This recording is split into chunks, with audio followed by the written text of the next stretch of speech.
I have a friend who's a millennial. He is in his early 30s. And he admitted to me one time that he feels a strong pressure to be seen as successful by his peers. He gets to see his friends on social media, and some of his friends seem to have exciting, high-paying jobs in some very prominent companies.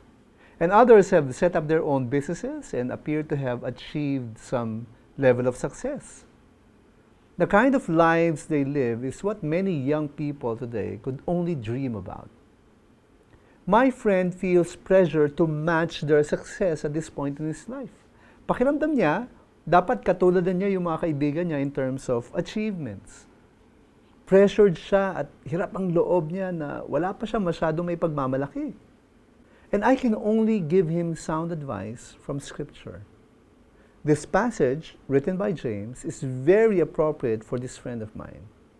James said, "Let the lowly brother boast in his exaltation, and the rich in his humiliation, because like a flower of the grass he will pass away.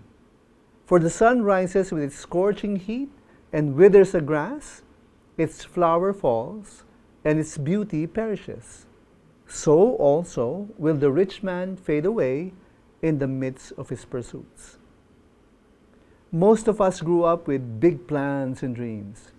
Perhaps we hope to become a successful surgeon, a high-flying lawyer, professional basketball player, a movie celebrity, or a famous film director, or even a senator or a cabinet secretary. We dreamed big dreams when we were young. And then we grew older and we realized success cannot be achieved by just sheer hard work. Especially in this country, those who were born to rich and powerful families and who could afford to study in the best schools, and those who have access to critical resources and capital have an unfair advantage over the rest of the population who struggle to get by.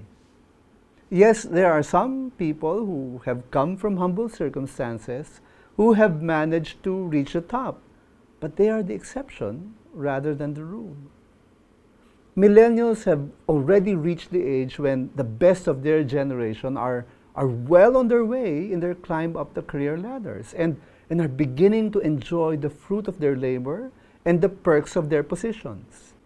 And when anyone sees their social media posts, it's enough to put so much pressure on others to be just as successful. I think it is unfair to expect everyone to have the same level of success as those who have been given privileges unavailable to most. My millennial friend needs to have his definition of success redefined. Success is not just about becoming rich and famous or becoming powerful or possessing expensive stuff. These things have no lasting value. They are fleeting in significance. Just as James said, they will wither like grass. Their beauty will perish like a flower. Every success that has been accomplished in this world will soon fade away. There is a kind of success, however, that will last beyond our lifetime.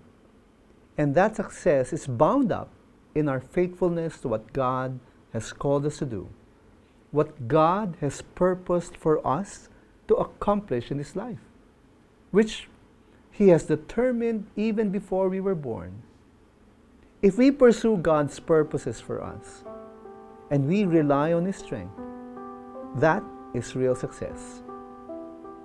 And as we learn to align our successes to the purposes of God, let us always keep in mind, faith matters too.